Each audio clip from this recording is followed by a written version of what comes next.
Reptiles are fun and exciting and we all love them, but we can't have all of them because some of us aren't rich guys. But what if you were? What if you were rich and money was no object? What reptile would you buy? These are the top 5 reptiles for rich people. My name's Adam, this is Frankie, you're watching Wickens Wicked Reptiles. Stick around.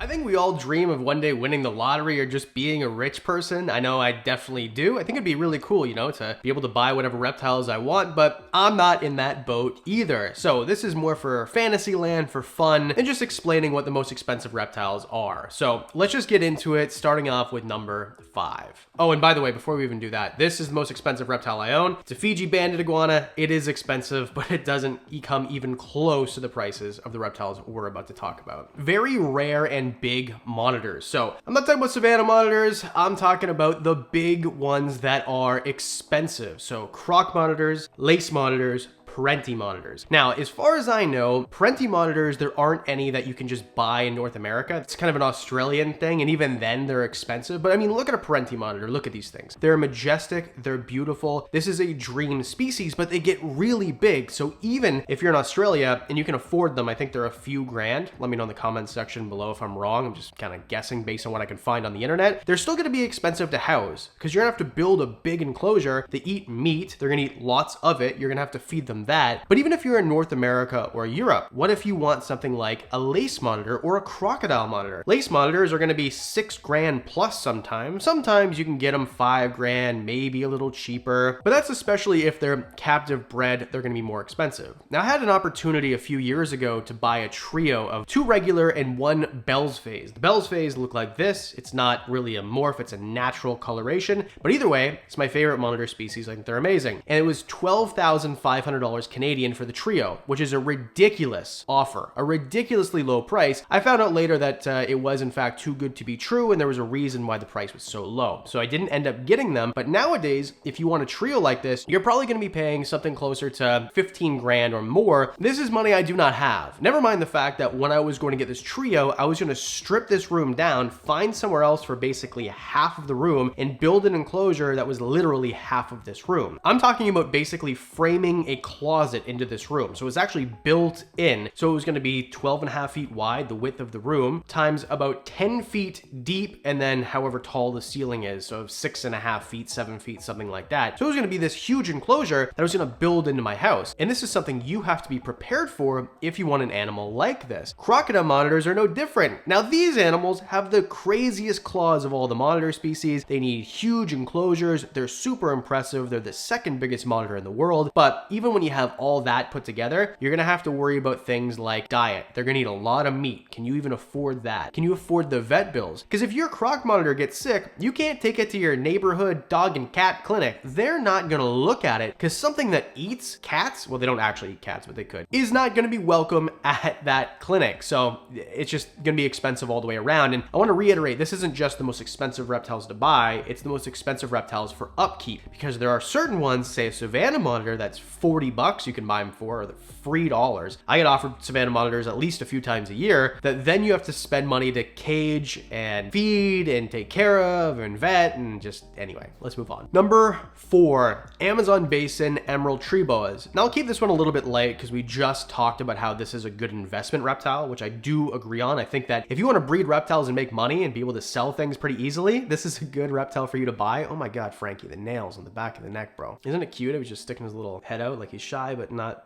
all that shy. Anyway, Amazon basin emerald tree boas are not your regular northern emerald tree boas. Now, if you've seen emerald tree boas and they're, you know, $1,000 or maybe a little bit more than that, they're not the basins. And the difference is northerns come from northern South America. Basins come from the Amazon River basin. So along the Amazon River, not like right beside it, but in that vicinity, that area is basically what I'm talking about. So you're not going to find them up in steep mountains and things like that, or away from the river that far. More or less, the basins, these guys are up to 9 feet long, usually more close to 6, but they're bigger than the northerns. I'm going to keep showing you northerns because that's what I have. I love them. They're amazing. I had the opportunity to buy basins, but they were wild caught and they were $12,000 for a pair.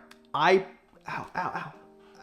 I'm literally bleeding on my head. Anyway, Diamond, you can help me with the rest. Anyway, the ones that I got were a fraction of the price. And wild caught animals will always be cheaper if you buy, say, a emerald tree boa that was taken from the wild. They're gonna have parasites, you're gonna bring it to a vet. The vet is gonna cost you, I think it was $360 just to show up. The exam and then the meds, and so far I'm over $500 into treating one emerald tree boa. I mean, realistically, because the vet is doing me a solid, and by the way, I'm not blaming the vet, that's just how much veterinary medicine costs here in Canada, it's expensive. Because they're doing me a solid, they have given me meds for both animals, looking at both, so they didn't have to do an exam on the second animal because definitely both of them had it because they come from the same enclosure. So basically, saved me a bunch of money. This would have been over $1,000 in vet bills. So it would have increased the price by a significant portion. Anyway, so what I'm trying to say here is basins are bigger. They take bigger enclosures if you don't get them captive bred, which if you do, great. Nerd sells them. The last time I saw them, Nerd had them, I think, for $12,000, $10,000 plus anyway, right? So, and Nerd is the best, by the way. I love Nerd. They're not gouging you. This is just what it costs to sell these animals. I think some of them were 15, but they have that dorsal, that white dorsal stripe, where the emeralds that I have, the northerns, look at them, it's broken up and it looks beautiful, but it's definitely not the same. So you're gonna need a big enclosure for these big snakes that sometimes they're handleable. The basins are a little bit less cantankerous, but either way, if you get them wild caught to mitigate your price, then you're gonna have to pay a bunch of money at the vet and then they might die and the whole thing. So either way, I think it takes someone with resources in order to take care of these, unless you're making money on breeding them, but breeding them isn't the easiest thing in the world. And then finding customers also isn't the easiest thing in the world. But I still do think it's a great investment. Reptile, and the video's right here if you want me to explain why. Number 3, deformed animals. Now I'm not talking about, well, there's an exception, but I'm not talking as a rule about animals that are deformed and it's, you know, just a freak show. I'm talking about ones that are really cool and will actually do really, really well. For example, two-headed snakes. Bicephaly, that's what it's called when an animal has two heads. Bi meaning two, cephaly meaning head. So an animal with bicephaly, two heads, such as everyone knows Ben and Jerry, right? The king snake that Brian Barchuk had at a zoo at a reptarium. I think that he's still there. I got to handle him. It was a really cool experience. But Brian said it's about 1 in 100,000 snakes that are born with bicephaly. Maybe 10% will make it more than a few weeks. And then the ones that grow into adulthood and live full lives is next to 0. So they're really uncommon, but that makes them really expensive. I know some of them go for over $100,000. I know that Nicolas Cage had one, for example. There's a video right here, me talking about celebrities who have reptiles, which I can do a part 2 to if you want. Let me know in the comment section below. But not just snakes, turtles, right? There's two-headed turtles that have emerged, and there are some other things that are, I wouldn't say are freak shows or not right to sell, that are morally wrong to sell. Now, of course, we all remember, I think it was from March, when on a very popular site to sell reptiles, we saw this monstrosity, which is basically a deformed water monitor. Sure, it's an xanthic, which is cool and makes them expensive, but it had a messed up jaw and one eye, and just the morality to sell an animal like this is disgusting. Like, this is an animal that's probably not going to thrive. This is a freak show. This isn't something that's really cool and will live and is unique. This is something that's probably going to live a terrible life and then perish soon after. So there is a difference, but a $4,000 monitor is pretty expensive too. And just a last thing on this entry, healthcare, right? So if you get an animal that, you know, I would even put silky bearded dragons in this category, which I don't agree with. I don't think they should be bred. But if you get one, let's say as a rescue, let's say you're a good person, you're taking in a rescue, it's going to cost more money and time to take care of it. Basically, a silky bearded dragon is a scaleless bearded dragon. They need their scales to protect them against the UV that they need to survive, and it just, they don't want high humidity because their lungs can't handle it, but now their skin does need high humidity to shed properly. Either way, if you get a deformed animal, then you're going to need to spend more money and time on care. Number 2, Boelen's pythons. This list could have just been Boelen python, Boelen's python, Boelen's python. This is one of the coolest snakes in the world, and very few people have them. Now, part of my favorite thing about watching YouTube videos is watching channels that have animals that I can't afford, or that I don't have or don't have access to. So I remember last year watching, I think it was The Real Tarzan did a house tour, and he had the lace monitors, but he also had this Boelen's python. This is a spaghetti oil slick. It's an oil slick that's in a tube shape. It is the coolest freaking thing. The thing with Boelen's pythons is they like to live high in the mountains, high elevation. They like when it gets cool at night, the night temperature drops, the temperature during parts of the year drop. That's what causes what we think causes them to go into breeding mode. That is going to be able to put you into a position where you could breed them. And that's the reason I didn't include them in the best reptiles to breed video from a few weeks ago, investment reptiles, because it's really difficult. I know Nerd did it, and Nerd right now, I think they're selling them for 12 grand, 12 and a half, something like that. They can be more expensive than that. And this is captive bred animals. And I think you should always